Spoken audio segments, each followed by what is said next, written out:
So you can see it's set to 75 and the temperature's reading 77. It's been set to 75 for a few days now.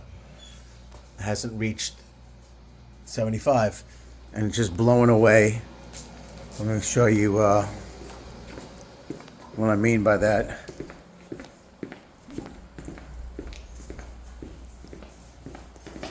And there's a sensor here.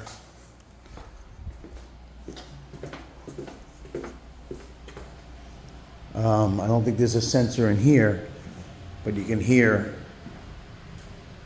it's blowing away.